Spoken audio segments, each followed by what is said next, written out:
Believe it or not, Buccaneer football training camp starts next month, and joining us on the Suncoast Morning Magazine is the play-by-play voice of the Bucs and Florida State Seminoles, one of the legends in the business, Gene Deckerhoff. And Gene, our producer, Jessica, represents FSU proudly. He's a recent alum and member of its women's track team.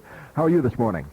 Doing wonderful, and tell her that the countdown is underway. It's less than 13 weeks till Florida State kicks off the season against Miami in the Orange Bowl. It's on September the 6th. Hey! And so you're going to put on that garden and gold, start cheering here very quickly. I put on that garden and gold every day. I hear you. I hear you. Do you cover any of the track and field, Gene? You know, I have to say that I don't. I've been to some track events, particularly when I was a reporter and sports anchor at Channel 6. I guess the highlight, watching Walter McCoy run the hurdles, one of the best that's ever run at Florida State, and watching Ron Stark entertain the entire Metro Conference with his prowess in the decathlon events. Of course, Ron Stark was a punter for the Seminoles and had an extremely long and very profitable career in the National Football League as a punter for the Indianapolis Colts primarily. Now, you've been busy recently with the FSU baseball broadcasts over the weekend. Now, give us an update. What's going on there? Yeah, well, you know, it's amazing. With you lose two pitchers to injury that you thought were going to be the mainstays in your weekend rotation. You lose another one early last year to the Major League Baseball draft. And then you have some injuries, and you got a young team that's got three freshmen in the lineup, and you go out and get waxed by Arizona State, swept 3 in a row, and everybody's saying, this program's never had a losing season in 57 years of playing baseball, but this has got nightmare written all over it. And all of a sudden they get hot in Salem, Virginia 2 weeks ago, when the Atlantic Coast Conference Championship, and then a 4-team regional outlast the University of Central Florida, which, by the way, has two of the best pitchers I've seen in college baseball in a long time. Rice had 3 that went in the first round, which is an incredible thing. That's right. I can't believe they didn't win the championship again this year. I know. I mean, that's unheard of. But FSU's baseball team will play in Fayetteville beginning Friday, and they'll play the Arkansas Razorbacks. The Razorbacks had huge crowds at their regional last weekend, and so you figure a super regional they're going to sell that place out, and it's going to be a tough place to go in and win. But hey, the Noles haven't been to the College World Series in 3 years. It's about time to get back out there. And it's just amazing. Everything that happens good for the Florida State baseball team the rest of the way is just a very big plus. I couldn't have been more pleased, more proud to be a Seminole fan. Then when Mike Martin suspended 5 players in a crucial game in the next to the last day of the ACC tournament, including the league's top hitter and the Seminoles' best leadoff man for missing curfew, playing stinking video games. Go figure that one out. And still winning a ball game against North Carolina in the 11th inning, and then going on to beat Georgia Tech. A great day to be a Florida State Seminole. And you'll be on the broadcast. You can see it on the Sunshine Network locally here in Sarasota. Is that right? Not for the Super Regionals. ESPN 2 years ago acquired exclusive rights. Is that right? Okay. For Super Regionals. Now, you start out with the regional play. You had 16 regionals. You had 8 8 top seeds, 1 through 8. And you have 8 Super Regionals being played this weekend. The winners of those Super Regionals, it's best 2 out of 3, advance to Omaha Rosenblatt Stadium in the College World Series. Okay. And then, will you be doing any of those games? No. No, okay. I saw you last week on Sunshine. I guess that was Yeah, we did, in fact, Sunday with UCF beating Florida State 7-5 in Game 1, double elimination. UCF and Florida State had to play the championship tilt, so we worked 2 games on Sunday. It was a long day, but it was good baseball and a lot of fun. Of course, the Noles put 19 on the scoreboard in that second game. UCF just completely ran out of pitching. Jay Bergman's got an outstanding baseball team down there in Orlando, and I expect to see them in regional play year in and year out. I guess last year was an anomaly. They did not make regional play for the first time in like 5 years. So there's good baseball here in the state of Florida. South Florida's program a little down, I think, this year, but they always have been a tough team to beat, particularly at home. Central Florida's solid.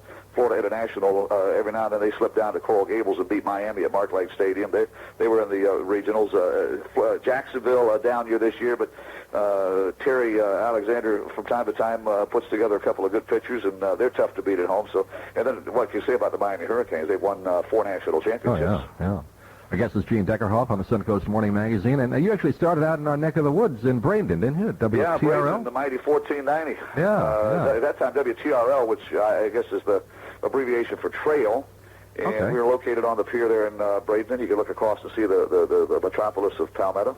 And that was those were the good old days. I started doing weekends and did my first football broadcast, Manatee High School. Is that right? Yeah. Yeah, we're going to be doing the Cardinal Mooney games this fall here, so looking forward to that. But yeah, high school football down here is incredibly popular with the fans. I grew up in Long Island, and it wasn't quite as big. The games there might draw 1,000. Down here, you can get 3,000 or 4,000 for a high school game. Well, they're generally having cocktail parties in the Hamptons on Friday night That's right. in Long Island, so, you got the hoity-toity. I wasn't that far out on the island. Yeah, oh, you I grew up just near Belmont Racetrack. Yeah, here in the South, the people that do not live in the South, and they just don't understand. And Florida is just about as rabid of high school football fans as the state of Texas.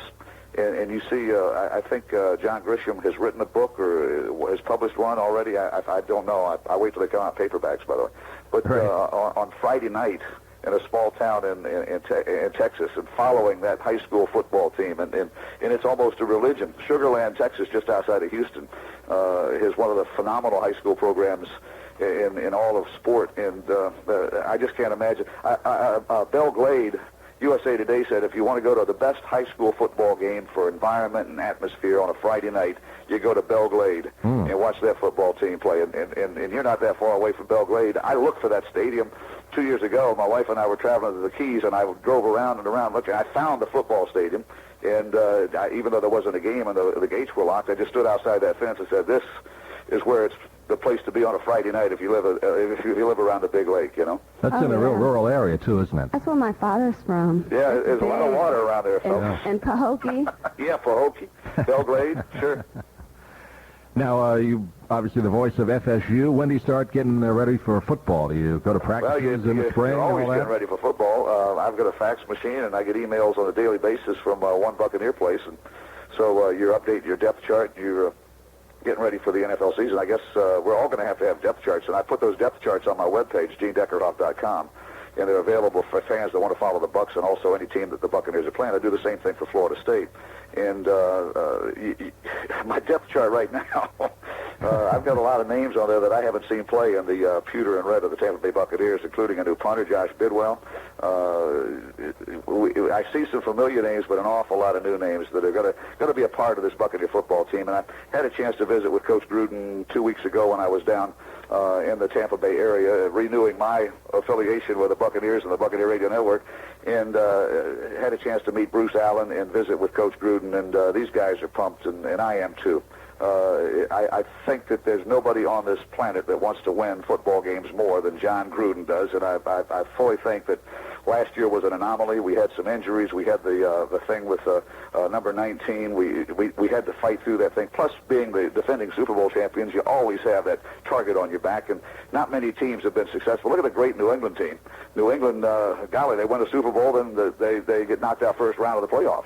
And the next year, but then the next year they come back and win another Super Bowl. Maybe that'll be the same sort of pendulum swing that we'll enjoy at Raymond James Stadium this year. I'm hoping so. Camp, by the way, begins the last week in July, so we're about 6 weeks away.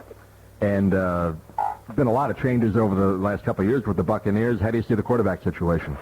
Well, I see. You know what? I'll tell you this. I told you I don't think anybody on this planet wants to win football games more than John Gruden.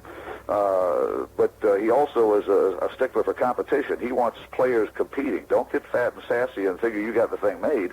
And I think, number one, the draft of Chris Sims last year, they're going to bring him along slowly. But, boy, he's a good-looking prospect and a left-handed kid. He just stands tall in the pocket, and I think his best football's ahead of him. But they're bringing him along slowly. But, golly, I think there's an upgrade there with Brian Greasy coming in and backing up Brad Johnson. And there was speculation that there'd be another move or two in free agency, but none has transpired, and I think that was purely speculation. The offensive line has really been an area that I know Bill Muir. I saw Bill when I was down at one Buccaneer place on my visit there a couple of weeks ago, and I said, how many more offensive linemen are you guys going to sign? He said, as many as the coach will let me sign, because he's just bringing in some quality players, and there's going to be tremendous competition in the offensive line, and so, that's a quarterback's best friend. Absolutely, yeah. And the running game has got to get a little better, and I can't figure that thing out. I guess defenses have figured out how to stop runners. Although you look around the league, heck, the league had a 2,000-yard rusher last year. Go figure that one out. I can't. We've never. We're happy when we get a 900-yard rusher. That's right. If you follow what I'm saying, but I think that offensive line, with what Bill's trying to do, is going to be tough, gritty, and fast and mobile, and it's going to. I think with the competition, these guys have got to work hard in the weight room and the off-season, which they do. You know, we take for granted that you just show up on a football field ready to play at 290 pounds, 300 pounds. The big guys probably have to work harder than the little guys in staying in shape year-round. By the way, I'm not in shape. No.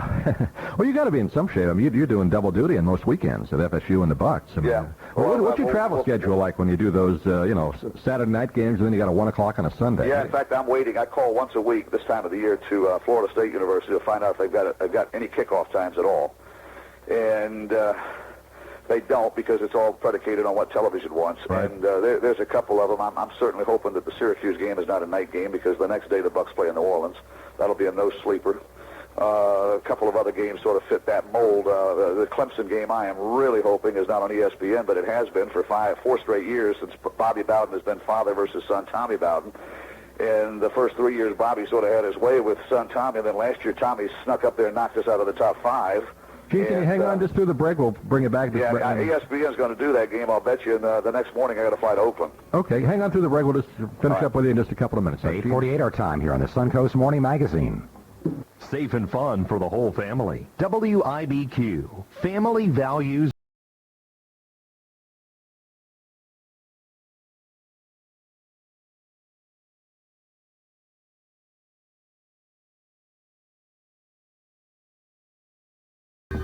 Coming up on 8:52 on the Suncoast Morning Magazine, we're talking with Gene Deckerhoff, play-by-play voice of both the Buccaneers and the Florida State Seminoles. And Gene, kind of a little bit of sad news last night about one of the women basketball players. Yeah, and in fact, the story yesterday came out. It probably wasn't made public until the 6 o'clock news or the 5 o'clock news on local television last night. But a 19-year-old Lady Seminole basketball player had an aneurysm of the aorta while she was sleeping in her apartment, and by the time the medics got there and got her to the hospital, she was dead about 3:15 yesterday morning. Oh, wow. It is very sad, because this is a player of the year in the state of Georgia that was a tremendous basketball player, and she came to school, and this is from reading the local news and following the local news on TV. I watched the Lady Seminoles play basketball, and a lot of the Lady Seminoles came to the men's games to cheer on the Seminole basketball team, and I broadcast those games. Mm-hmm. And Ronaldo Pierce from Ashburn, Georgia, just outside Albany, Georgia, had a brilliant future ahead of her. She was a parade All-American. And family and friends, as you can imagine, and the entire Seminole Athletic Organization, and particularly the women's basketball team, is just devastated by this news. It's something that you can't explain it unless you're a member of the team and a close friend of yours passes away. And I think all of us that follow Florida State have to have a little prayer and say something and pray for the family of Ronaldo Pierce. It's sad. Her mother and father, she had siblings. You can imagine how devastated they are, and her teammates. Very sad news. And one thing about FSU, just as a New Yorker who lives down here, you can just tell the alumni spirit of the university is a strong one, isn't it, Gene? Oh, yeah. Absolutely. A little bit more fervor than, say, Columbia. That's true. Or NYU, I guess. Okay. NYU. I'll throw some of those big schools out. Yeah, I went to Adelphi, so... Did you? Yeah. Adelphi. The college or the cable company? The college. I'm just kidding you. No, it's Wednesday morning. We're in the month of June, and is this kind of your already. game? You asked me a question. When do you start getting ready for football season? I say I've done the Florida State depth charts. I've worked on the Miami depth charts, the North Carolina State depth charts, and I told you I've updated the Buccaneers depth chart at least through the most recent acquisitions, and it's just continue. I mean, I feel so like the players I was telling you have to work on the off season to stay in condition. I was going to say, when is your off season, Gene? Well, I'm going to take a couple of weeks vacation here coming out very shortly, and that's the off season. Baseball just ended the regionals. I do about 8 to 10 games a year baseball on Sunshine Network, right. And so that keeps you a little busy. You're doing your game preparation. You stay in the flow of what it takes to do preparation for a broadcast, and then doing the actual broadcast. And it's then May ends, and that's generally it, except for regional play. And fortunately, we did a couple of regional games this past weekend. But from now through I guess August the 14th, when the Buccaneers kick off the preseason with a game against Cincinnati. That's my next play-by-play gig. Do you talk with Bobby Bowden much in the offseason? You know, I went to Coach's house, let me think, 2 weeks ago, and we taped the radio promo voice. I took some portable DAT equipment over to his house, and we did I write the promos, and we knocked out the voice, and I'm working on those right now, mixing the sound effects, play-by-play clips, the music, and the cheerleaders, and those will be put on a CD and shipped to Host Communications and distributed to our radio affiliates so that they can promote each and every one of the football games. But I did that 2 weeks ago, and I won't see Coach Bowden now until he gets back for preseason camp. He's taking a 6-week vacation. He's down in Panama City. The entire Bowden clan is down there. Tommy and Terry and the Jeff, the whole gang, Steve, the 2 daughters and sons-in-laws, and the fellows are playing golf all day, and the ladies are at the beach or at the shopping malls, and they're all having a great time. That's a tradition, and it's something I think is very special about Bobby Bowden and his family, because every year they get together. I mean, I'd like to take 6 weeks vacation. I can't, but that's there's a lot of folks that aren't that family oriented in this world, and to get 21 grandchildren and all of your sons and your daughters and the families together for 2, 3, 4 weeks, whatever it is, I think that's great, and that's what he does every summer. So I won't see Bobby now until probably the end of July. A lot of people aren't aware that Bobby Bowden in the off-season goes around and preaches at local churches, and I happened to see him do that here a couple of years ago. Yeah, he does an excellent job. I've got an interest. The town of Palatka, where my wife is from, is just south of Jacksonville, about 50 miles, and Coach Bowden was scheduled. Now, this is when he's in the middle of his tour, his speaking tour, where he's doing about 26 cities, golf tournaments, speaking on the banquet circuit, talking about his football team. But he'll fly from Tallahassee or from wherever he is to give testimony and actually get up in the pulpit and preach on Sunday mornings, and he does that gratis, no charge, and he's glad to do it. Yeah, and so the entire town of Palatka, First Baptist Church, was awaiting with bated breath, as they say, Bobby Bowden to come to their church and give his sermon and talk about family values and how to be a good Christian, and do what is right. And Bobby's plane was fogged in, not where he was. It was clear, and in Palatka it was clear, but the plane couldn't get out of where it was supposed to get out of to pick him up.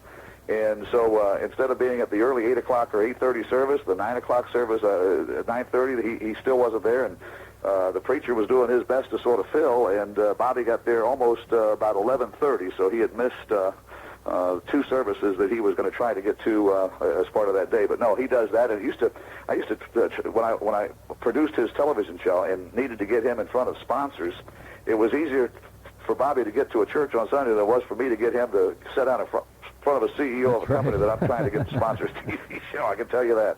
Gene, Bobby's quite a man. They broke the mold when he was created. Gene, it's been a pleasure to talk to you. We're just about out of time, and we're going to do it again when you have a few minutes and do a little preview on the Bucks, maybe. Yeah, go Bucks, go Knowles. Great. Right. Okay, thanks, Gene. All right, 8:58 our time here on the Suncoast Morning Magazine here on this Wednesday. Be right back with a whole lot more after the 9 o'clock.